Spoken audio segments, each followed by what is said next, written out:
नमस्कार, मी स्वाती माझ्या यूट्यूब चॅनलमध्ये तुम्हा सर्वांचं अगदी मनापासून स्वागत करते। गणेश चतुर्थी जवळ येत आहे आणि त्याच निमित्ताने आज आपण एकदम झटपट होणारे सोप्या पद्धतीचे गव्हाच्या कणकेचे उकडीचे मोदक कसे बनवायचे ते पाहणार आहोत। हे मोदक बनविण्यासाठी अगदी सोपे असतात, चवीला भन्नाट लागतात। जर तुम्हाला तांदळाच्या पिठाचे मोदक बनवताना कळा पाडताना अवघड जात असेल तर हे मोदक तुमच्यासाठी उत्तम असे पर्याय आहेत। चला तर मग वेळ न घालवता रेसिपीला सुरुवात करूया। सर्वात प्रथम आपण सारण बनवून घेऊ।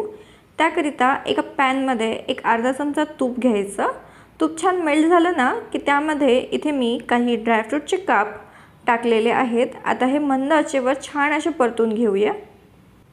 काही वेळातच ड्रायफ्रूट छान असे फ्राय होतात, तुम्ही बघू शकता। आता याला काढून न घेता यामध्येच मी एक वाटी ओल्या नारळाचा सव घालणार आहे। आता सम प्रमाणात आपल्याला गूळ घालायचा आहे आणि दोन्ही जिन्नस आपल्याला छान असे मंद आचेवर परतून घ्यायचे आहेत। काही वेळातच नारळाला पाणी सुटायला लागतं आणि या पाण्यामध्येच हे सारण छान असं शिजून तयार होतं।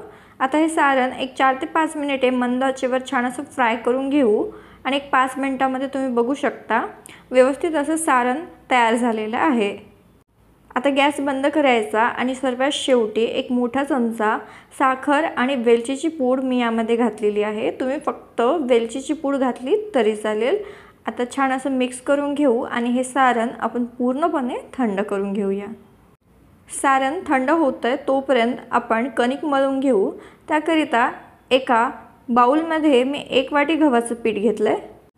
यात एक चमचाभर तांदळाचं पीठ घालायचं आहे। तांदळाचं पीठ घातल्याने हे मोदक आपले पातळ होत नाहीत, कोरडे होत नाहीत आणि चवीलाही छान लागतात। आता यामध्ये आपल्याला चिमूटभर मीठ घालायचं आहे। मीठ घातल्याने मोदक चवीला छान लागतात। एक पाव चमचा तूप घालायचं आहे आणि सर्व जिन्नस आपल्याला हाताने व्यवस्थित असे एकजीव करून घ्यायचे आहेत। तुम्ही बघू शकता हे तूप मी पिठामध्ये छान असं चोळून घेतलेलं आहे।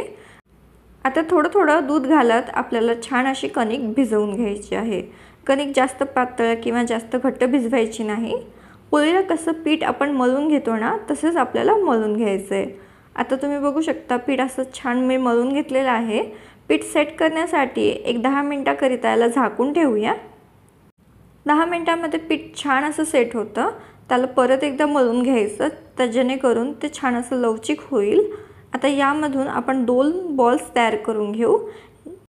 इथे आपल्या 2 पोळ्या लाटून होतील। पिठाला थोडं थोडं कोरडं पीठ लावत आपण छान अशी याची पोळी लाटून घेऊया। तुम्ही एक एक देखील मोदक लाटू शकता, पण असं केल्याने पटकन मोदक तयार होतात। आता एका वाटीच्या साहाय्याने किंवा कुकी कटरने तुम्ही या पद्धतीने मोदकासाठीची पारी तयार करून घेऊ शकता। काही वेळातच भरपूर पाऱ्या अशी आपल्या कट करून झालेल्या आहेत। याच पद्धतीने सर्व पाऱ्या आपण कट करून घेऊ। आता व्हिडिओमध्ये दाखवल्याप्रमाणे आपल्याला मोदकाच्या पारीमध्ये सारण भरून मोदक आपल्याला हाताने छान असं बंद करून घ्यायचं आहे। छोट्या छोट्या कळ्या आपण याला पाडून घेऊया। गव्हाच्या पिठाला चिकणपणा असल्याने सहज याचे मोदक वळले जातात, तुम्ही बघू शकता। हे मोदक अजिबात तुटत नाहीत, अगदी सोप्या पद्धतीने बनून तयार होतात। काही वेळातच इथे तुम्ही बघू शकता मोदकाला छान असा आकार देऊन तयार होतो।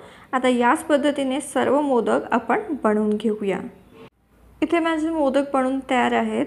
आता एक स्टीमरची चाळणी घ्यायची, त्याला छान असं तूप लावून घ्यायचं आणि त्यावरती मोदक ठेवून घ्यायचे। मोदक ठेवून झालेले आहेत। इथे मी स्टीमरमध्ये पाणी उकळत ठेवलेलं होतं, त्यावरती ही प्लेट ठेवून घेऊया। झाकण ठेवू आणि 5 मिनिटे मोठ्या आचेवर नंतर 10 मिनिटे मंद आचेवर हे मोदक उकडून घेऊ। आता इथे आपले मोदक बनून तयार आहेत। मोदक छान फुललेले आहेत, त्याला चकाकी आलेली आहे। हे मोदक प्लेटला अजिबात चिटकत नाहीत, सहज निघतात, तुम्ही बघू शकता आणि अगदी सुंदर दिसत आहेत।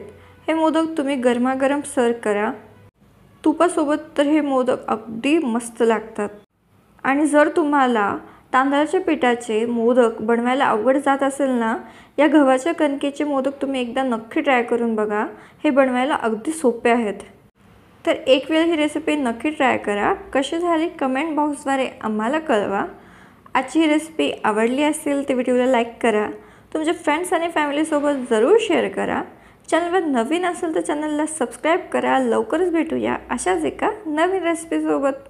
तोपर्यंतसाठी धन्यवाद.